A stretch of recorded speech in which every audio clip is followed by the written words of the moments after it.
Hello and welcome to Facebook Live. I am Kenda Ruth, here to answer your questions about marriage and midlife crisis at the Hero Spouse.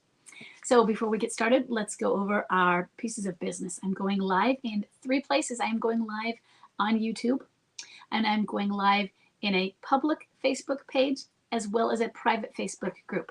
If you are watching from the public page, any comments you make can be seen or might be seen by any of your Facebook friends. Sometimes notifications go out. If you're in the private group, you can only be seen by those who have access to the private group and are in the private group. So I'm going to go in and let you know which group you are in if you're on Facebook, because if you're not familiar with them, then you might not know. So I'm going to post in the comments where you are. First to the business page, and along with that, I am also going to be posting a link to Understanding Midlife Crisis, which is my free course. I always post it with this. In case you haven't yet signed up for that, I recommend it. It is a course that is something to just get you jump started on what midlife crisis is, helping you to answer those whys. And it's not going to answer everything, or even if it did, you'd still have them. But for many of you, it can relieve some of that and give you some pieces of understanding. So there it is in the public group, and then the private group. Give me a moment.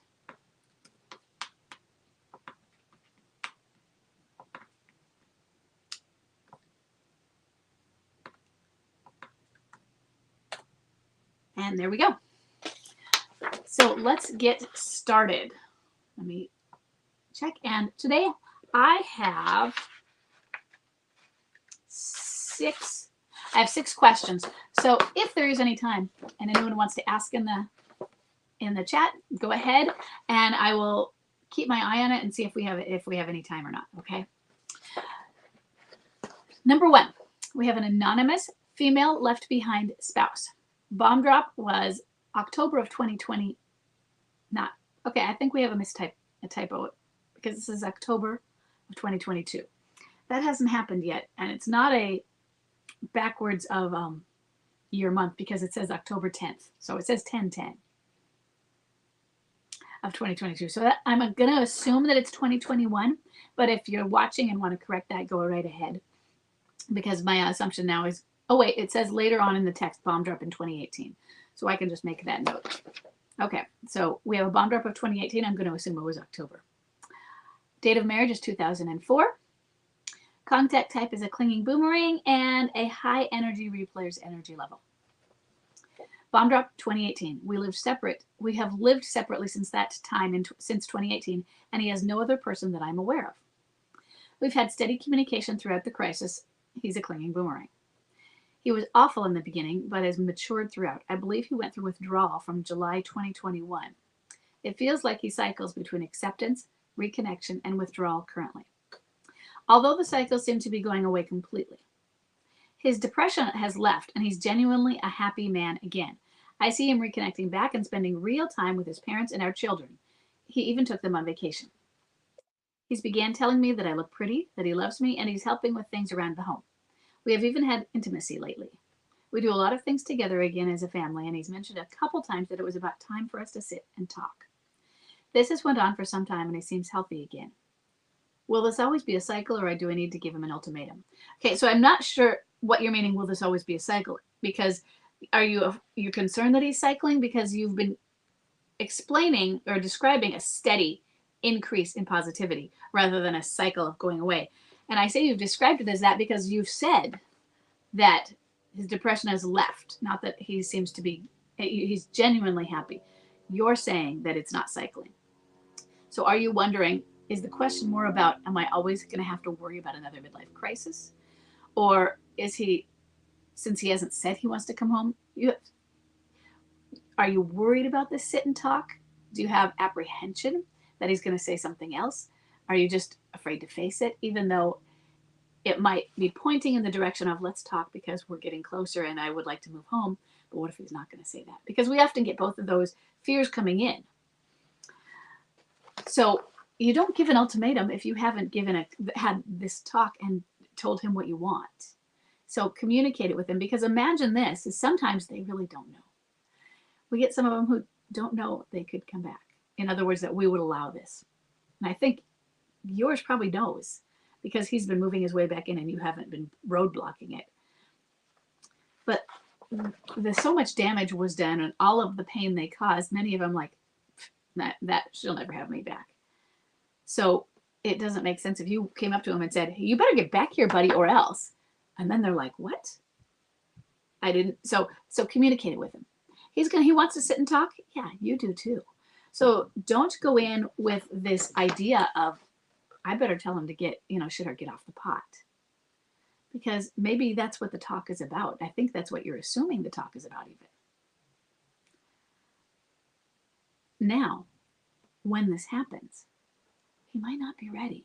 Or I think he's ready to be ready and he's beyond that because there are others that are ready to be ready and he's beyond them. But now when you have the official talk, suddenly it's more real, isn't it? He might back up a bit. You said that he's been going through, feels like he cycles between acceptance, that's what you're talking about, the cycles. Acceptance, reconnection, and withdrawal currently.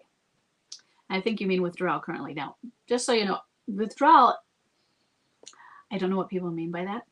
I am familiar with Jim Conway stages. I just don't agree with him that that's a stage. So when you say withdrawal, I would need you to explain what is he doing that's withdrawing if you mean currently, or do you mean acceptance / reconnection / withdrawal, and currently you're rapping about the cycle. How long does it take between those? One of the things, before I read about all of the rest of the good news, when I saw withdrawal, acceptance, reconnection, withdrawal, is I thought this needs an explanation of what the end stage is like. And let's do that really quickly. I hope I can do it quickly. So your last stage, Jim Conway calls it acceptance. I call it reintegration. And then there's what Jim Conway calls withdrawal. The little piece, let's not even call it a stage. It's like the sub stage. Before that, I call rebirth. I don't know if those are the same things. I just put them in the same place as Conway. Don't know if he and I were to talk, would we say, oh yeah, you named it this and I named it the same thing? I don't know. And reconnection, which isn't a stage, it's a description of what's happening. So what you have is you have liminality. Then you have, and I call the bridge rebirth. And you have a reintegration. And they're going to be going back and forth between these. Okay? Because I'm going to work on reintegrating myself into society after this crisis. And so reintegration, you're still in the crisis because you haven't fully reintegrated yet. We're working on it. So kind of like an internships. You get your medical degree, but now you have to go in and do an internship. So then they say, okay, this isn't right. I don't like this part. They go back over the bridge to where liminality is and work on themselves some more.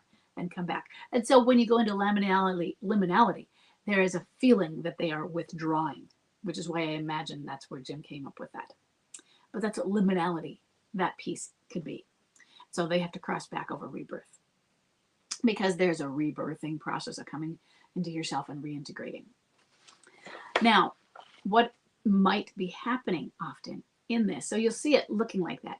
There's also a period where in the reintegration, and I've described this as you're going through towns on the midlife crisis train. And let's say it's either a state or a county, something bigger that has several towns in it. In this state called reintegration, there's a town called liminality. And there's a town called escape and avoid, what often is called replay. It's not, so it has been said that you back up or that you go through those for a mini time again, you return to them. Instead of thinking of it as somebody turning around and backing up in the tunnel and going backwards, think of it as they're going forwards, but there's another mini one, a mini, similar to the original escape and avoid, but smaller. God, smaller. So often what many of you will see is you've been having great, you thought they were through it, everything was done, maybe they hadn't come home, but you could tell they're reintegrating. And then suddenly, replay's there again. Oh, the replay, crap. You're like, I can't do this again. I say that because I want you to all to know it's normal. I want it to go on an expectation of probability list. Not that it will happen, but that it might happen. So that you're not shocked and going, what the freak? I thought this crisis was over and I was wrong. He wasn't really in this stage.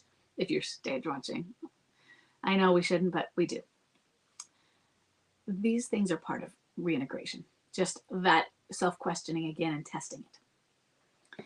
Now, you aren't asking about that, but I want you to know that that could be a possibility of these cycles. Next, now you're making it a reality if you sit down and have the talk, and both of you might be in agreement at this moment. But he's very, very likely. It doesn't mean he will, but he might get scared. And so he may withdraw again because he's scared. He might like feeling like he's changing his mind. The most cycling happens at the beginning and the end. The beginning when they're entering, the end when they're exiting. And so now this sit and talk is him starting to actually start to exit. Get ready to exit. More cycling might come. And so this isn't about an ultimatum. This is about accept the process. There will be a point where, yeah, you can do an ultimatum. But first, I want you to have this talk and see where he's at. Then after you see where he's at, get the experience of where he's at rather than the words. He might say he's at this place. And he might think he's at this place. He might feel it all in his heart. But when the reality comes to jump, he's scared. And instead of an ultimatum saying, well, you got to do it, it means he still needs to process some. So I want you to step back and be really understanding and say, you know what? It's okay. We are going to make it, but we're going to make it on a timeline that fits both of us so that we both feel safe. He doesn't feel safe with an ultimatum. And there is a time. If this goes on for another 6-9 months after the talk, maybe at the end of that, you start on with ultimatums or a little more pressure. But right now, I want you to be understanding of the pressure and this fear that comes with what he's planning to do, or hopefully he's planning. Okay? Now, we've got another one. The bomb drop was much sooner, but right next, we're also dealing with another one that is in this phase of returning, not returning, reconnecting. So let's move on to number 2. Number 2 is Wendy. Wendy's bomb drop is June of 2020. Date of marriage, 1994. She has a clinging boomerang and a high energy replayer. She says that we're working on our marriage, but I feel discouraged so much of the time. Now, Wendy is not as far in. It doesn't feel as solid yet as number 1. Things were going great for about 2 to 3 weeks, but for about 2 to 3 weeks, he seems distant. He's here in body, but not in mind. We just got back from Vegas. We had fun, but there was no compassion. I felt like I was just the best friend, nothing else. He calls me every morning at wake-up time and calls numerous times during the day and night just to chit-chat. Every weekend he plans to be with me, but I miss the playful, touching smirks, etc. I feel he's struggling, but his friends say he is getting back to his old self. That's key. And yes, I see some of that too. His joking side, laughing side, easy talk. Is that normal? So one of my questions is what normal? Is it normal that he's getting back to his old self, but because you're still not feeling it all there? But I'm not sure. I'm so afraid of losing him completely again. He asked if I was having Easter at the house. I said, no, I'm going to my mom's with my siblings and their families. He asked what our kids are planning on doing. I told him, I'm not sure, but I told them each they're welcome to come to grandma's with me. I told him he's also welcome. He's struggling with facing my family. Yeah, it's a big struggle, that one is. I know he wants me to give in and host Easter at our house with our kids. Am I wrong to not give in? This is the first Easter with my mom and my siblings. And I will be having without our brother who passed away recently. And I feel I need to be there. First thing, I do agree you need to be there. I don't disagree that at some point hosting now would be a great thing and a good thing to offer. Now, given that you just lost your brother, I would probably choose that as well. You have a reason for not making the offer of having it at your house. And let's say your brother hadn't died yet, but was terminal and still here. Maybe even more so, I'd say, this is probably our last year with him. We're doing it there. you know, that now if your husband were home and didn't want to go, there's all sorts, and I mean, it wasn't a midlife crisis, that would bring up all sorts of other things. But no, you're not making the wrong decision. But at the same time, making the decision to host Easter wouldn't be wrong either. Both are viable and acceptable. It's just that not following his desire isn't wrong right now. Without that, I might, it wouldn't be wrong, but I might lean towards, yeah, I think it would be really a nice, not a good idea so much where it's something you have to do, but a nice gesture. But I think you need to be with your birth family right now for that. And that's important too. And at the same time, be very understanding of his hesitancy in facing your family. Yeah, that is a really tough one. So let's talk about some other stuff in here. He calls every morning. His friends say, this is it. See, he is getting back to his old self. Notice what the friends didn't say. His friends didn't say, he's his old self again. It's an action. He is getting back. He is in a process of getting there. This is something that is time. It's not he is there. And you have yourself acknowledged that right after you said that. I see some of that too. So you see it. The struggle is that he's not there yet. And I think one of the things that we can look at with your situation, Wendy, is that it's been only 2 years. And you know what's been said about only 2 years. And you're thinking, all these good signs. But it hasn't been 3 years, which is, I say 2 years is when I start to see the turnaround. I don't see them be ready. I see them being ready to be ready. He's ready to be ready. Okay. He's ready to get there. He's ready for the some pressure, but not all. Just ready to have you. He wants to start, but he's going to cycle.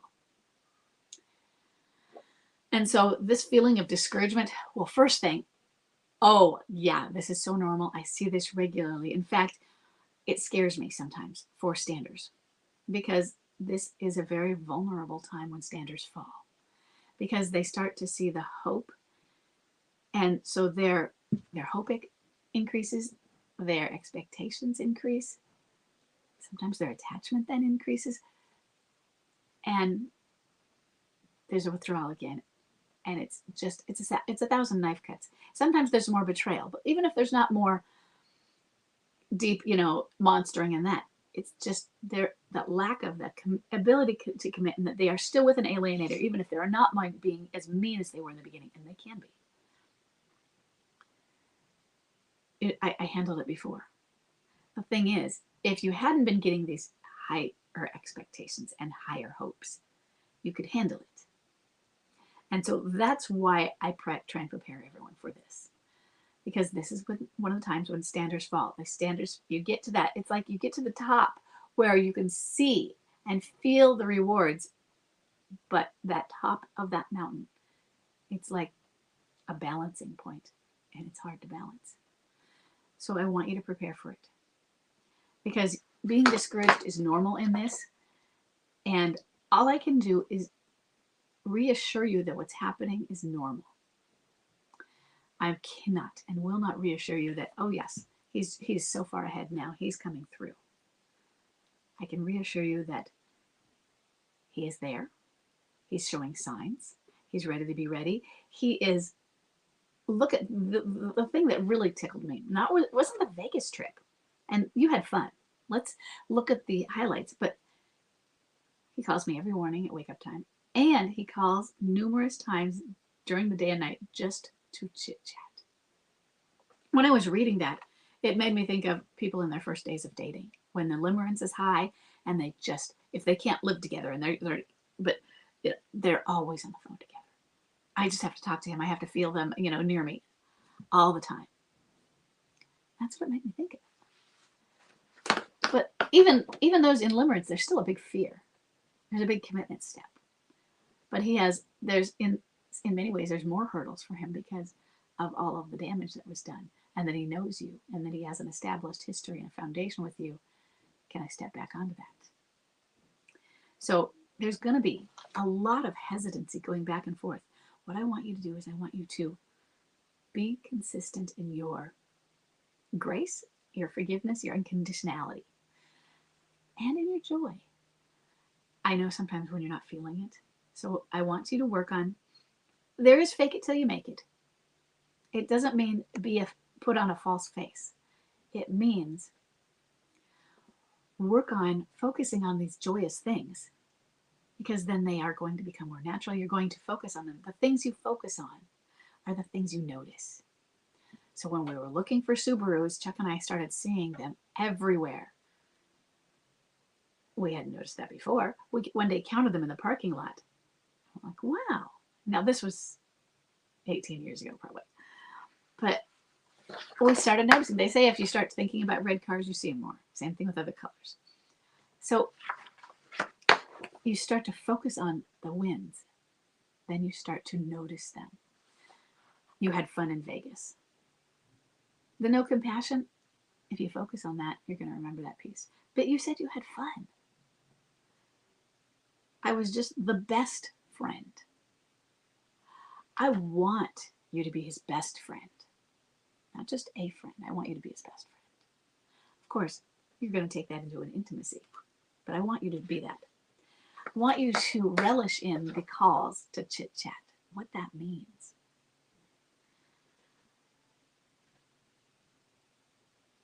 Think about what holiday you can host next as well, so that he feels comfortable.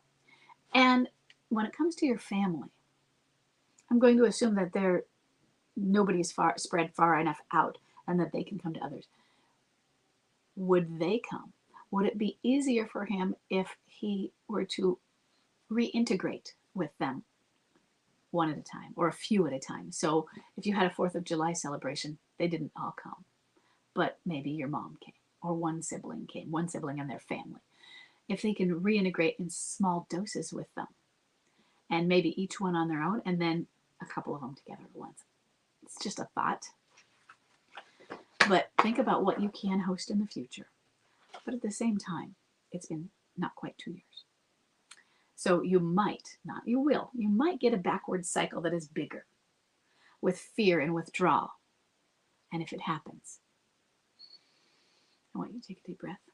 I want you to work on that detachment we've been working on. And I want you to recognize this is part of it. It doesn't mean it's over and done, because he's really early. He's really early for this. Not that it's not bad or good. I just want you to understand that means the cycles away could be bigger, more dramatic than what we were doing with number 1, where he's probably done those in the past already, and he's getting closer and closer.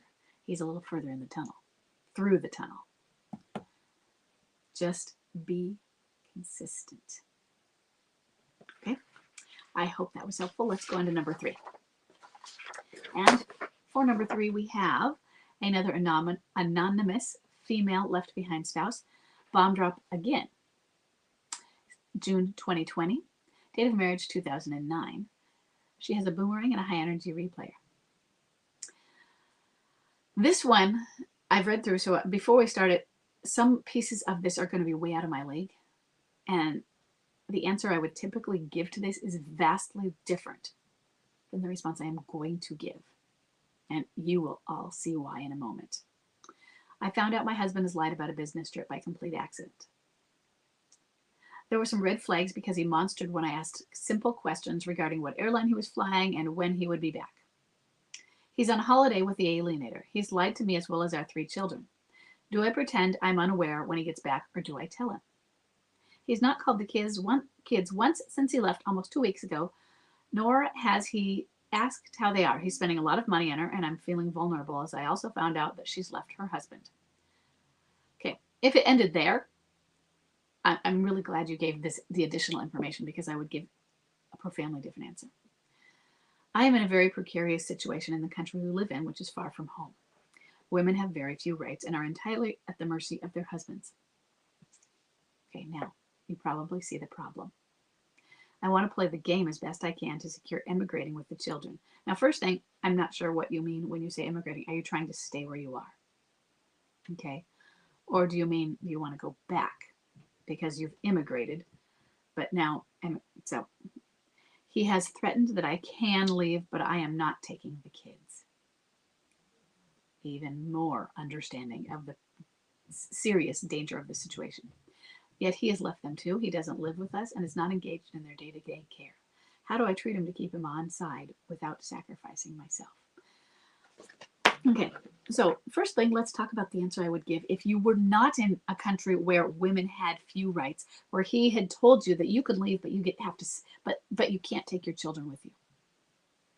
Then he gets home and you don't. Okay, so I think you said, do I let him know?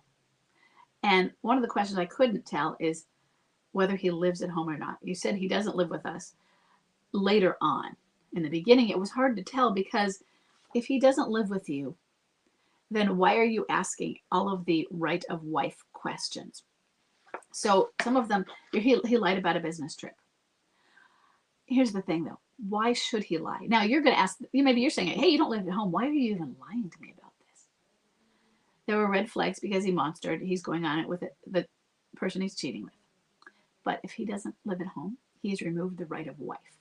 And what that means is you're not the one who can say, where are you? What are you doing? You're cheating on me, you know, you bastard, all that stuff.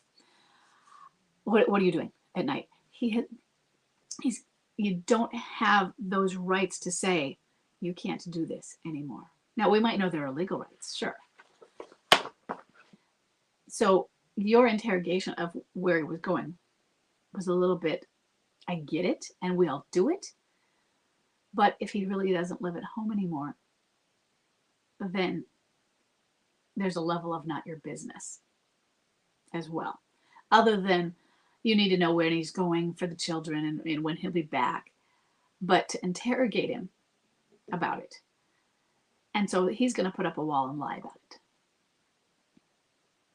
So pretending you're unaware when he gets back, or do I tell him? Now, the fact that you're in that country with all of those dangers, you might need to do that.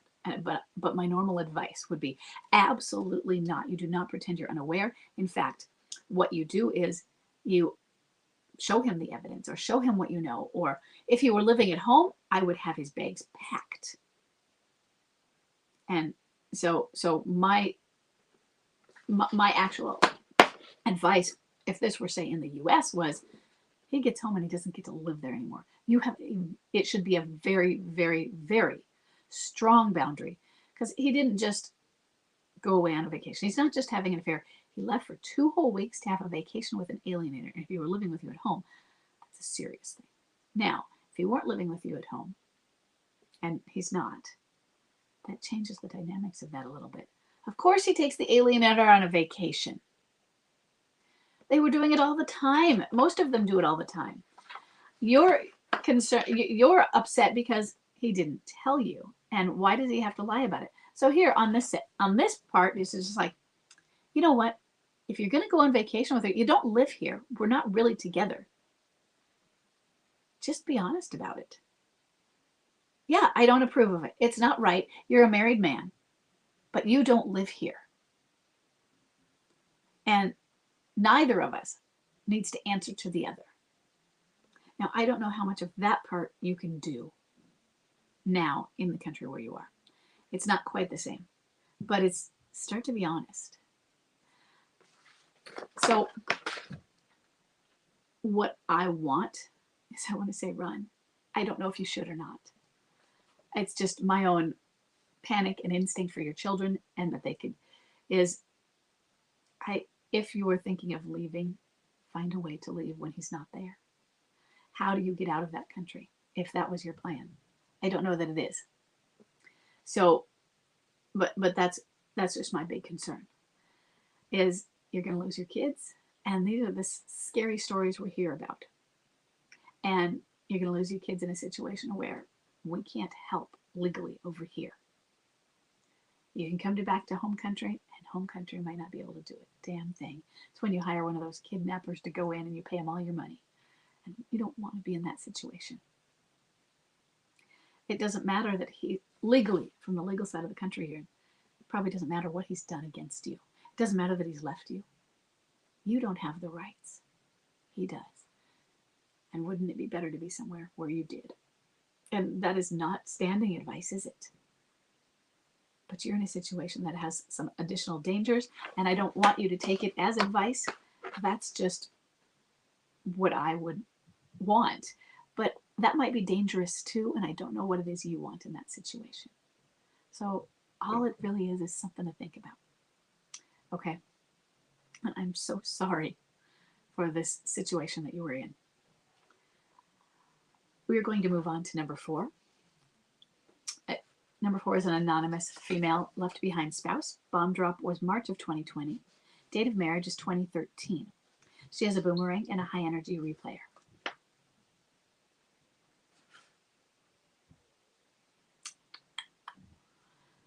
She says, my now ex-husband wants to cake eat. He wants to be in the house all the time. He wants to come after work every day, eat dinner, and help with kids' activities. He's in no rush to go back to her during these while he's at the house. He wants to be physical with me. He clearly needs his family fix, and yet he lives with her. As a matter of fact, he let her move in while being close to me. On the weekends, he parties with her. They travel frequently, and then he's back, scared, hoping I will let him cake eat some more, and it all starts again. I allowed him to do it for a while as an experiment. And I really liked this, that when you allowed him, you began, and I have more information that I'm not reading on this, but there was a complete understanding that you were setting up an experiment. What is going to happen if I just test this cake eating out and see what happens? Because you were doing it with eyes wide open. Recently, I could no longer tolerate the behavior. The experiment ran its course. So I put up a boundary. He does everything he can to make me remove the boundary. Yes. I know he misses the kids and it bothers him that he can't be a part of our family, but I really can't continue this way. And it's more like you can, but should you? No. So good. What are your thoughts about cake eating? It feels like he's reconnecting with me, but won't give up on the alienator, and I don't understand. First thing, my thoughts about cake eating are you did the right thing. You were long enough in. If this were 3 months in, I might say some different things. I would be going, everyone's going to get mad at me on the outside that doesn't understand this, and they should say, draw a line, kick him out, all that. And I want to at that point. But in the beginning, I want to reestablish and I want to get reassurance established with a strong foundation so that they know you're still there. You're not going anywhere. Once reassurance is established, then they get really confident and cocky. And you see the cake eating. And once it's established and there's cake eating, you know you have the leverage. Yeah. Pull out the rug. Take no more cake. Because they are reassured that you will always be there. And they may be so reassured that they can do anything. And that's when they learn they can't do anything. And you might still be there, but you're only there within boundaries, within rules. So in the beginning, I liked tidbits of cake because I still want you to be able to have open access. I want them to be able to see your changes. I want them to be able to, I want you to learn how to deal with the difficulties and deal with the challenges they're going to throw at you. You're going to learn that I can deal with monster. Maybe you even learn to diffuse monster. That's a big learning for both of you. You're learning how to be calm in an argument, how to diffuse an argument. They're learning she really is strong. There really are some structure to this relationship here. I really can't. And for them, they are testing, often deliberate tests, just like kids do. And so you're sorry to be a mom, but you're a mom with that, showing them where the boundary lines are. And now you tested this boundary line. You found out what he would do. You found out he is a massive cake eater and wants to be. And yes, his job as that cake eater is to constantly try to break through. Your job is on the other side of it. Okay? And not let him break through. The challenge with your job is you're also supposed to be loving and all of that. Think about how it is with your children. I still hate having to analogize, parental relationships when it's your spouse. But You always love your children. Doesn't mean you're not going to discipline them. Doesn't mean they're not going to apply consequences. Doesn't mean they're not going to be in trouble and you're in timeout, or you lose points, or you're grounded, whatever it is, and then they're going to be mad at you. Doesn't mean you're not extremely disappointed in them when they take the car out and go to a party and are drinking. And maybe they get behind the wheel. Maybe they get in an accident. They do absolutely stupid things. Do you stop loving them? That's what it is with our spouse too. They need to know all of the terrible things. I'm still loved. I'm still a worthy person. I'm worthy of love. And so that's what a lot of this is doing, is testing us on that. You're still there. Now, if you are too enabling with that child and don't apply consequences, they keep doing the bad behaviors. Of course, we test bad behaviors. We try to rebel, even in small bits. We test where boundaries are. But if the parents don't set the boundary and show them that there's a boundary, they expand and keep going wilder behaviors. So if you don't set the boundary now, just wilder behaviors. So now you're reining it in. So yeah, there's reconnecting. He's not going to give up the alienator now. He's not ready. It's been 2 years. Why don't you understand? Let's look at that. Because you feel like you can tell that he's losing all of this and he wants to be with it, but he has this over here. First thing, cake eating is, I want both worlds. I want this world where I have my children. I have safety and security. I have somebody who loves me. She has reassurance that you're there and you love him and you'll be there. But that world also has duty and responsibility. It has burdens built into it. It has, I have to put up an appearance. It's the idea of, I'm a family man, and what does this look like? Those family pictures where everybody looks perfect, and what happens right before them is, you smile, all that stuff. And so the picture is it real? It's not really what the family looks like. And so what is the real family? And you might be adorable, but all the work he has to do to pay the bills and all of these different burdens. And do I go back to that life, even though I love the people and I love being daddy and the snuggles, or whatever comes with that? So there's the burden. He doesn't have those things with her. But also, and this is a big factor, this far in, emotional blackmail. So when it was Chuck, there was the burden of, yeah, you have to be a responsible person with me. We didn't have kids. Burdens really increased now. But we didn't have kids. I was working full time. I was, up until his midlife crisis, I was making more money. I was the one carrying the insurance. He got his job during it. So by the time that he was at where we are here in this same situation, he was now carrying the insurance. But I'd been the breadwinner. I had been the one paying the house payment. For a few years, we'd gotten 1 year off and then switched. And it had been a few years before his crisis that I'd started paying it, because I wanted to pay it as long as I could.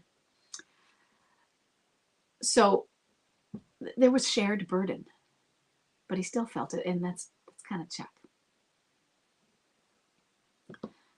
But what he had with her was emotional blackmail. He didn't have to worry about going to her and taking care of things as much either. She would do anything to have him there. Who knows what happens when, if he divorced me and married her, how much, the burden would have increased. But it was the emotional blackmail. Her threats of suicide. Her threats of, but you're my friend. You ruined my life. You owe me. You see, I thought you were a good person. It's his feelings of guilt. And they weren't just feelings of guilt for how he is leaving his family, me. Or in your case, with children. Much more guilt in that. There's a running from the guilt.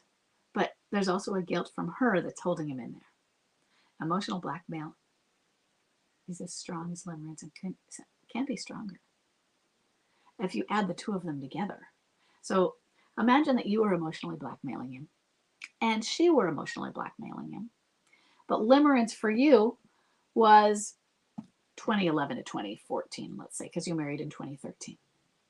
Limerence being, let's say you had limerence, you were dating, got married, and it lasted for another about a year because it's 12 to 36 months.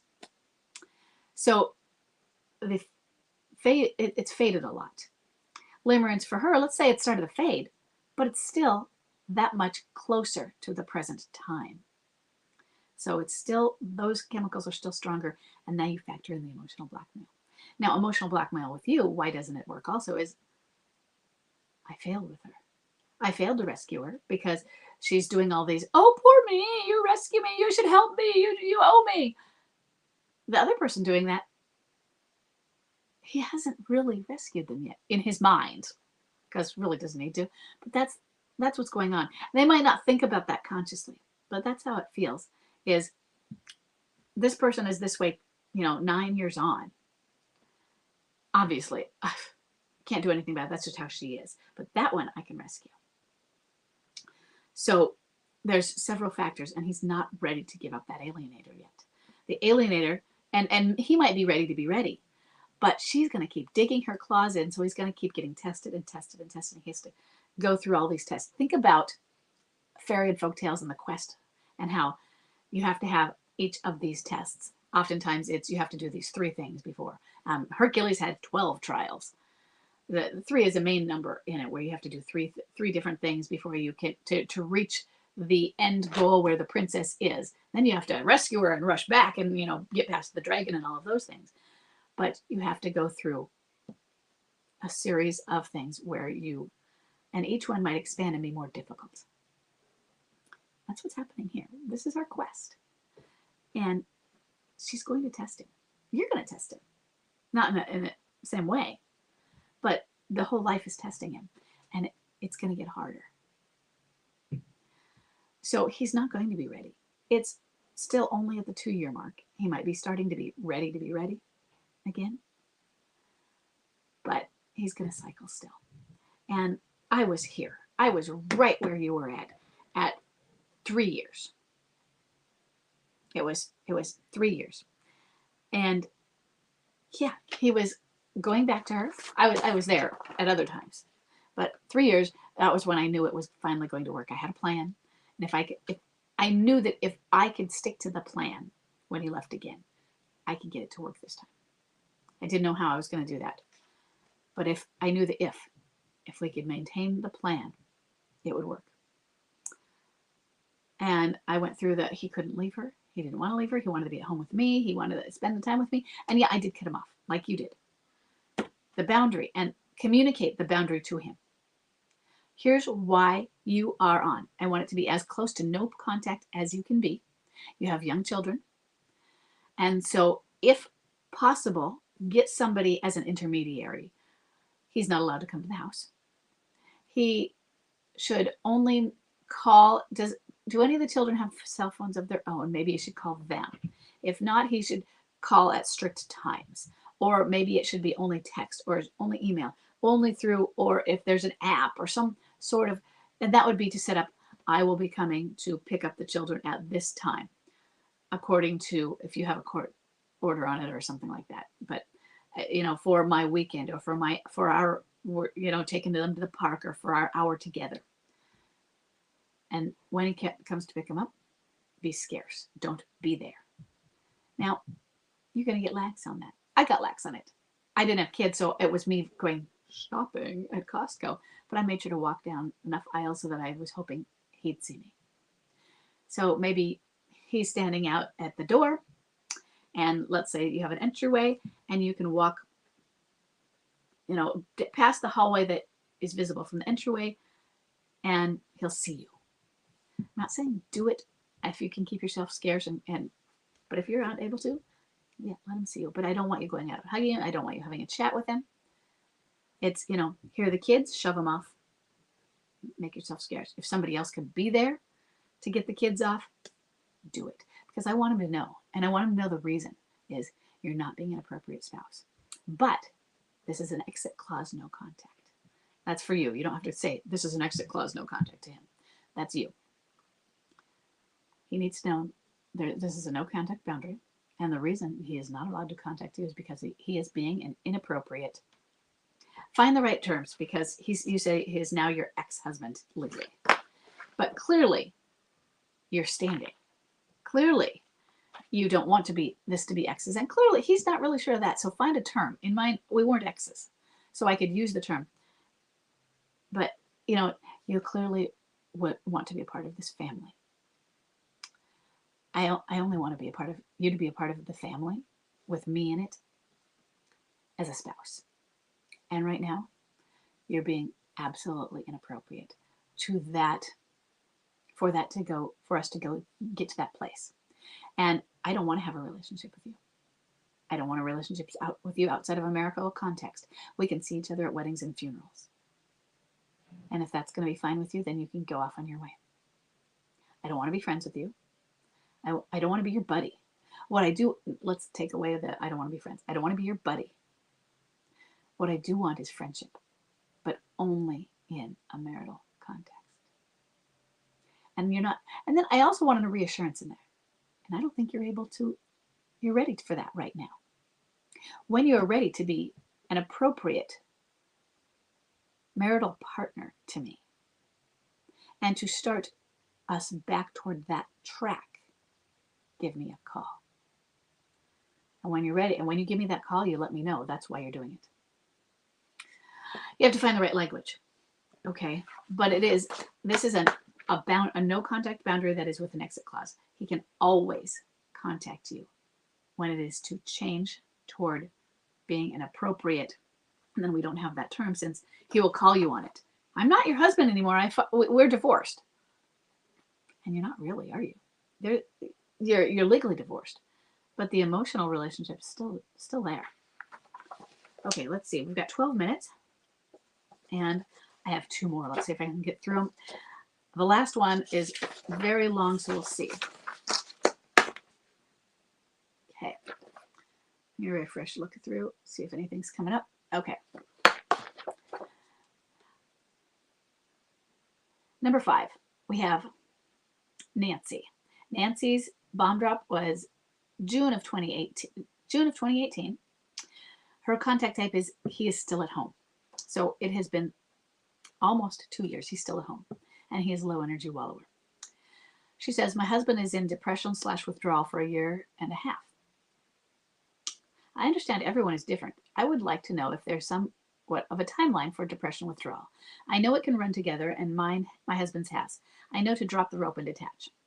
And don't stage watch. Just wondering if, from experience and of others, was a timeline for that stage, please, and if he could be stuck and why.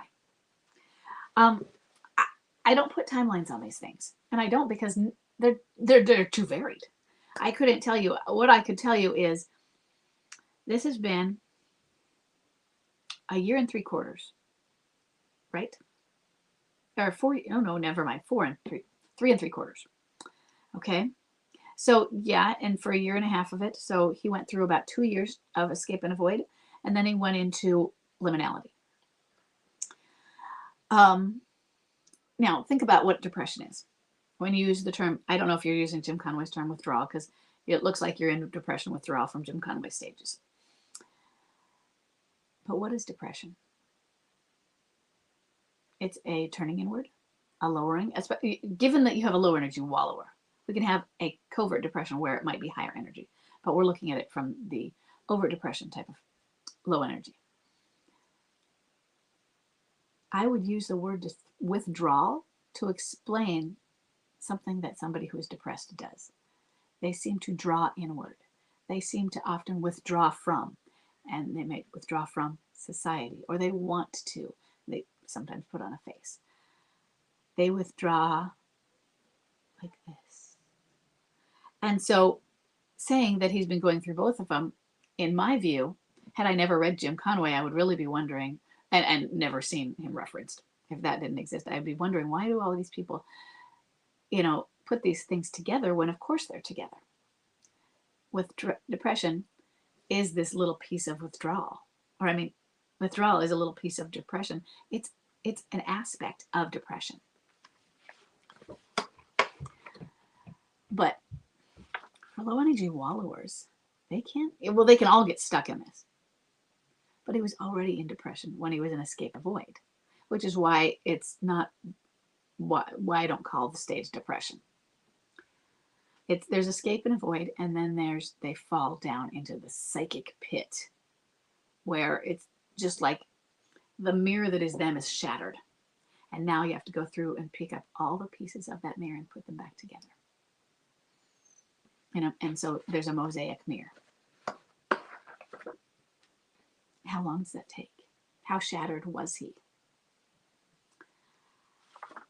I would say a year and a half is a good time.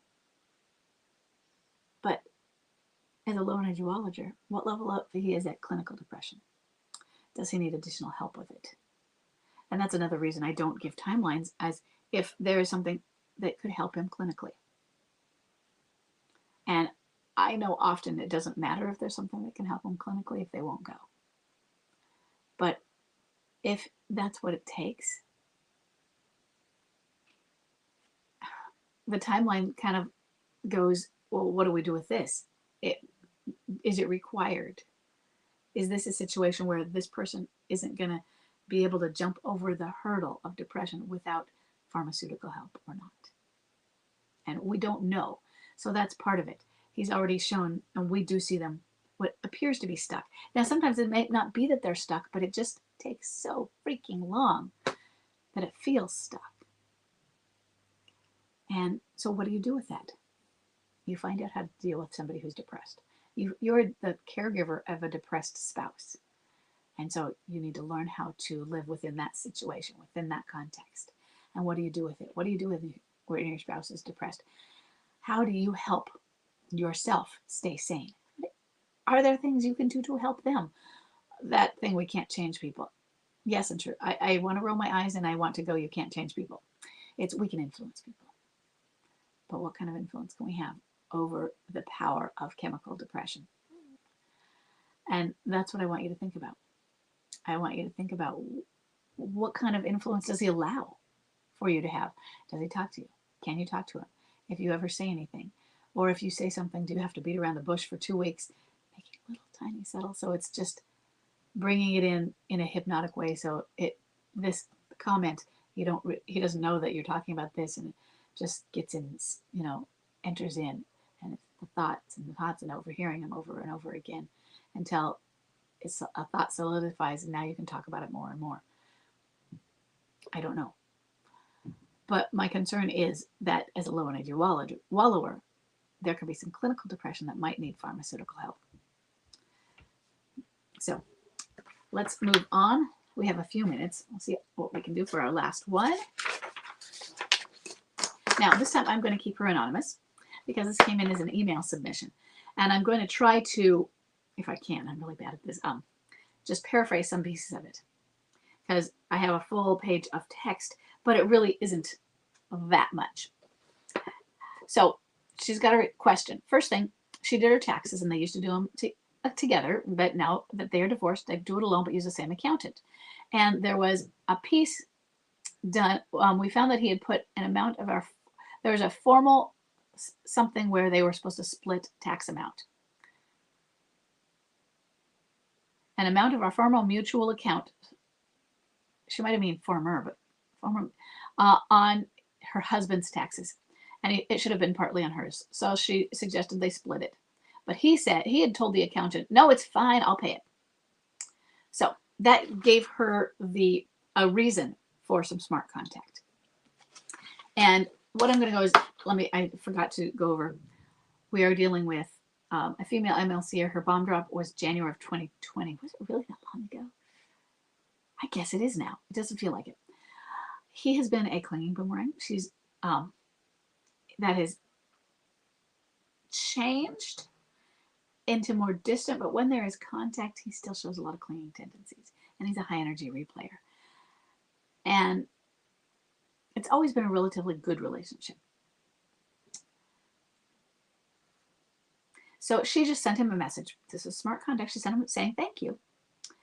And he was able to respond.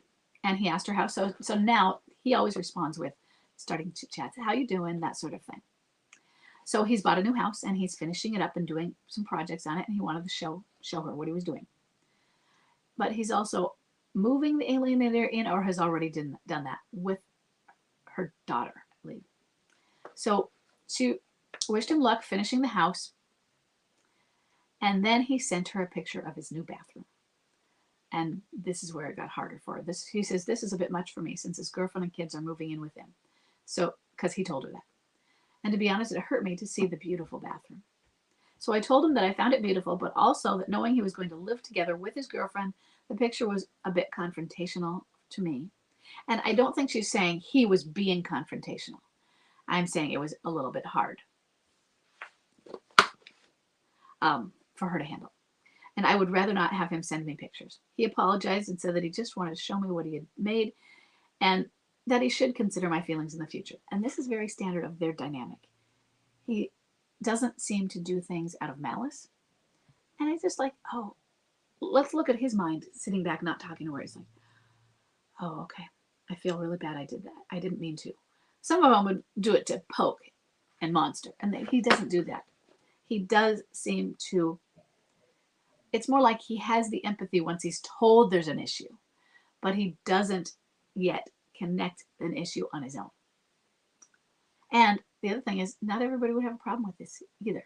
Remember, when Chuck came home on multiple occasions, I don't mean at the end, one time he liked one of Mary the Alienator's jackets and said, and he asked me, would you mind if I bought that off of her? I said, yeah, fine. Doesn't matter to me.